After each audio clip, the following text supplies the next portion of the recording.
Okay, so for this speech, I'm going to be talking a little bit about Glasgow. And yes, there's quite a lot of names mentioned in the speech, so just be prepared for that. I gave you a list in the document. But yes, other than that, should be fine. So good luck.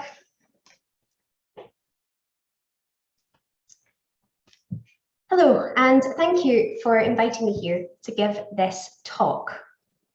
You may or may not know this, but the City of Glasgow's motto is "People make Glasgow."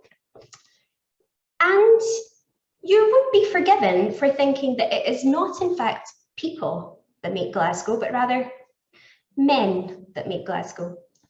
And I will explain why I believe this throughout the speech. Glasgow is Scotland's largest city. And yes, while it doesn't have Edinburgh's charm and Aberdeen's money and the splendour and tranquility of the Scottish Highlands and Islands, it is a fascinating place in its own right. Of course, you can learn a little bit about the history of Glasgow through visiting one of our museums, such as the People's Palace or Kelvin Grove. But you can also learn a lot just through walking, wandering around the streets, looking at the statues that you find on your way. And you will notice the names of streets, such as Glasgow's main shopping street, Buchanan Street. You'll notice Cochrane Street and Wilson Street. And these are the names of historical figures who hailed from Glasgow.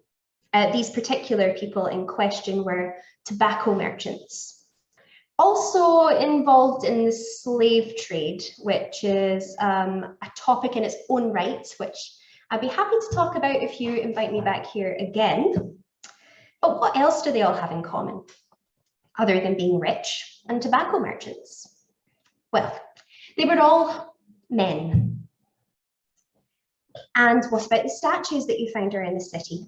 From the Duke of Wellington with his cone hat, sometimes regarded as the symbol of Glasgow, or Donald Dewar, our first minister, taking pride of place at the top of Buchanan Street. Yep, men, you guessed it. And so, walking around Glasgow, you get a fairly male-washed version of our city's history. And it very much is a history, not a herstory. And that is why today I want to tell you about 4 amazing badass women who were largely overshadowed by their male counterparts. The first person I'm going to talk about today is Mary Barber. Now, Mary Barber has to be one of my favourite historical figures from Scotland. Mary Barber was born in 1875, born in a small village in the west of Scotland, actually right next to the village where I myself grew up. As was commonplace at the time, she left school at the age of 14 to join her dad as a carpet maker. Later, in adulthood, she moved to Govan in Glasgow, where she became heavily involved in political activism. Shortly afterwards, the First World War broke out, and a lot of Govan's men had to go off to fight. At this time, landlords, known as baillifs in Glasgow, decided to put up rents, thinking that the women would be pushovers and would just pay whatever increased rent they had to. But this wasn't the case. Mary Barber rallied the local women and they decided to strike. These are known as the rent strikes of Glasgow. Of course, people weren't paying their rent, and so there were naturally evictions. But not if Mary Barber and the other women in the community had something to say about it. The women, who became known as Mary Barber's army, would protest in a fairly unusual way.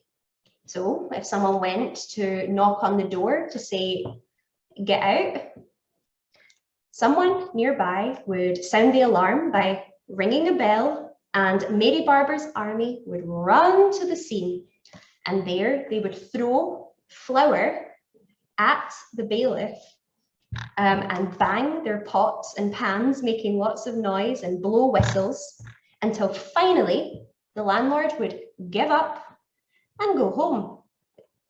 And this happens so often that in the end, they just gave up and introduced rent freezes and for the duration of the war. Isn't that amazing? In fact, Mary Barber went on to become one of Glasgow's first female councillors, where she campaigned relentlessly for improved welfare for the working classes. In particular, access to healthcare and birth control. The second person I'm going to talk about today is Isabella Elder. Isabella Elder is often overshadowed by her husband, John Elder, who owned a shipyard.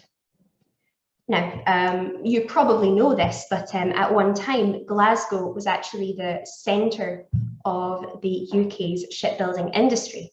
So around this time, it was booming. And so he was indeed a very wealthy gentleman. When her husband died, Isabella Elder was left as a very wealthy widow. But she didn't spend her riches on expensive jewellery and trivial things like that. No. Instead, she used the money to fund the first women's college in Glasgow and even bought premises for the classes to be taught in. She donated thousands of pounds to education for women, and this includes the University of Glasgow. But she only donated on the condition that the head of the university agreed to let women join what had up until that point been classes for men. She was concerned that if they had women-only classes, that they would perhaps not receive as good a quality education as they might otherwise. With her money, she also funded a local hospital and a library that could be used by the working class. Another woman who is often overshadowed by her husband was Lady Dinah Pearce. Lady Dinah Pearce's husband was the chairman of a shipbuilding firm and also a member of Parliament at Westminster. Despite the fact that she herself came from a very wealthy family and the fact that her husband was a member of Parliament, she was extremely critical of the UK Parliament, accusing them of not standing up for the rights of working class people. And so she decided to do something about it. She used her money to fund 2-week holidays for sick children.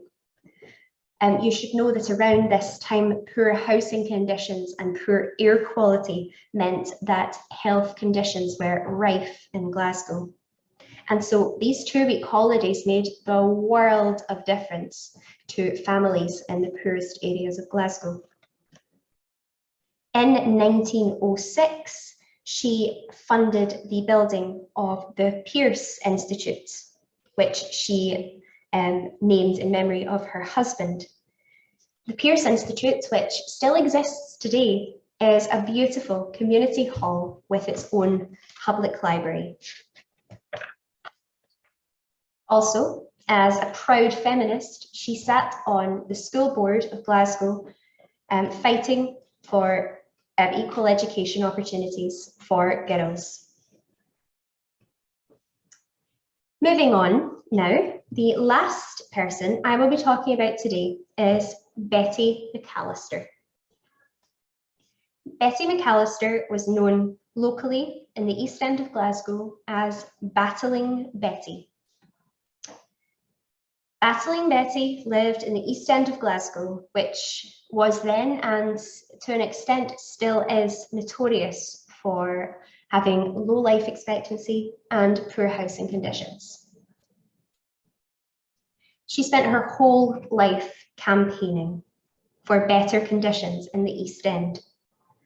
In fact, and this is a fantastic story in my opinion, one of these campaigns, in order to protest against increased traffic in the area, was getting school children, wrapping them in bandages, covering them in tomato sauce, and making them reenact traffic accidents, which was then photographed by the local press. And yes, it certainly made an impact. She wasn't scared to voice her opinions and question authority either.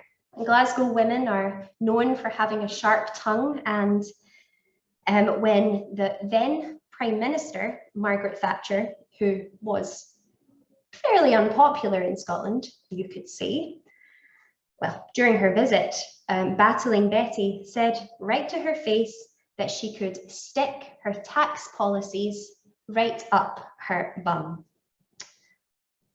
She also organised events to raise money for the local community and planned trips to the coast for children and elderly people who couldn't get out much anymore. So I really had to dig deep to find out this information about these fantastic women in Glasgow who, as I've said before, are so often ignored or forgotten about in comparison to their male counterparts. But what I hope I have inspired you to do today is to think about your own cities or towns and to discover its herstory, if you will, and see how many trailblazing women you don't know about who have been so undermined and forgotten by history. So thank you very much for your attention, and I hope I have been able to teach you a thing or two. And I will answer any questions you might have a little later on. So thank you very much.